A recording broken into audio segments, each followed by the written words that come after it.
Praise the Lord. Hallelujah. ദൈവനാമം മഹത്വപ്പെടുമാറാകട്ടെ.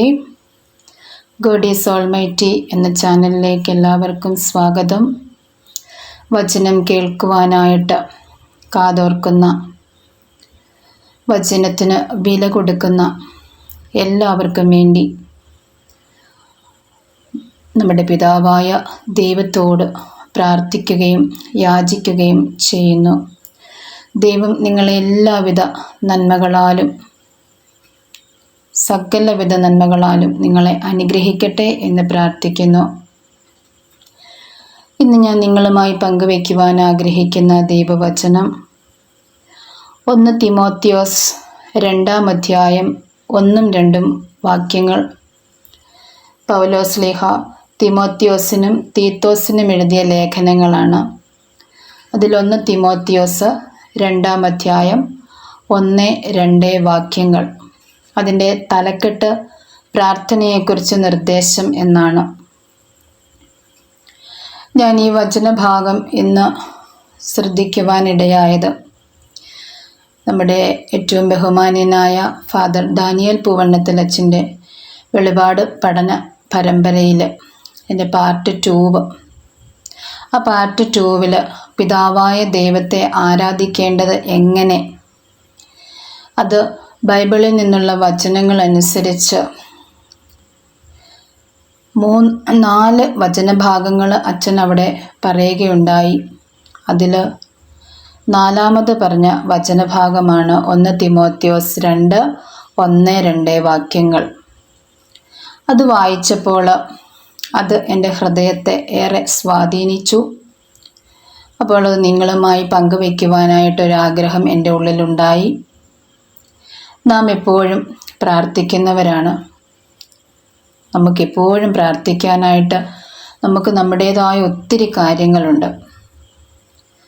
പ്രാർത്ഥിച്ചാലും തീരാത്ത വിധത്തിലുള്ള ആവശ്യങ്ങൾ ഓരോ ദിവസവും നമുക്കുണ്ട്. നമ്മുടെ ആവശ്യങ്ങളൊക്കെ നമ്മൾ ദൈവസന്നിധിയിൽ വെച്ച് പ്രാർത്ഥിക്കാറുണ്ട്.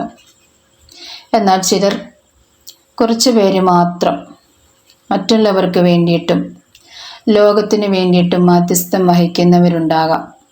എന്നാൽ ഭൂരിഭാഗം പേരും നമ്മുടെ തന്നെ സ്വന്തം കാര്യത്തിന് വേണ്ടിയിട്ട് പ്രാർത്ഥിക്കുകയും യാചിക്കുകയും ചെയ്യുന്നവരാണ്. അപ്പോൾ ആ ഒരു പ്രാർത്ഥനാ രീതിയിൽ അത് പിതാവായ ദൈവം ആഗ്രഹിക്കുന്നത് എന്താണെന്ന് തിമോത്തിയോസ് പറയുന്നു. എല്ലാവർക്കും വേണ്ടി അപേക്ഷകളും യാചനകളും മധ്യസ്ഥ പ്രാർത്ഥനകളും ഉപകാര സ്മരണകളും അർപ്പിക്കണമെന്ന് ഞാൻ ആദ്യമേ ആഹ്വാനം ചെയ്യുന്നു.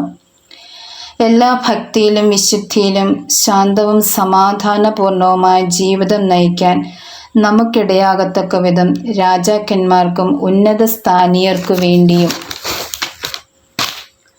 ഇപ്രകാരം തന്നെ ചെയ്യേണ്ടതാണ്.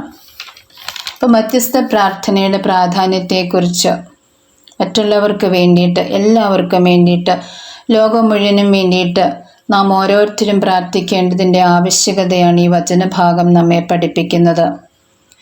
നമുക്കെല്ലാവർക്കും ശാന്തിയും സമാധാനപൂർണവുമായ ജീവിതം നയിക്കുവാൻ വേണ്ടിയിട്ട്, അതിന് നമുക്കിടയാകണമെങ്കിൽ നമ്മെ ഭരിക്കുന്നവർക്ക് വേണ്ടിയും ഈ ലോകത്തിനു വേണ്ടിയും ഈ രാജ്യത്തിനു വേണ്ടിയും മറ്റുള്ളവർക്ക് വേണ്ടിയും എല്ലാം നാം ഓരോരുത്തരും പ്രാർത്ഥിക്കേണ്ടവരാണ്. ഈ പ്രാർത്ഥനയാണ് പിതാവായ ദൈവം കൂടുതലായിട്ട് ആഗ്രഹിക്കുന്നത്. ആയതിനാൽ എന്നെ ശ്രവിക്കുന്ന എല്ലാവരോടുമായിട്ട് നമ്മുടെ പ്രാർത്ഥനാ രീതിയിൽ, നമ്മുടെ പ്രാർത്ഥനകളിൽ മറ്റുള്ളവർക്കും കൂടി വേണ്ടിയിട്ട് മാധ്യസ്ഥം വഹിച്ച് പ്രാർത്ഥിക്കണമേ. അതിനായിട്ട് നമ്മെ എല്ലാവരെയും സർവശക്തനായ ദൈവം അനുഗ്രഹിക്കട്ടെ എന്ന് പ്രാർത്ഥിക്കുന്നു. അതുപോലെ തന്നെയും നമുക്കും ലോകം മുഴുവനും വേണ്ടിയിട്ടും പ്രാർത്ഥിക്കാവുന്ന ഒരു ചെറിയ പ്രാർത്ഥന. സ്നേഹമുള്ള അപ്പ, യേശുവിൻ്റെ നാമത്തിൽ ഞാൻ ചോദിക്കുന്നു, തിരുരക്തം കൊണ്ട് ഞങ്ങളെ ഓരോരുത്തരെയും ഈ ലോകം മുഴുവനെയും കഴുകണമേ, ശുദ്ധീകരിക്കണമേ, പരിശുദ്ധാത്മാവിനാൽ നിറയ്ക്കണമേ എന്ന് നമുക്ക് പ്രാർത്ഥിക്കാവുന്നതാണ്.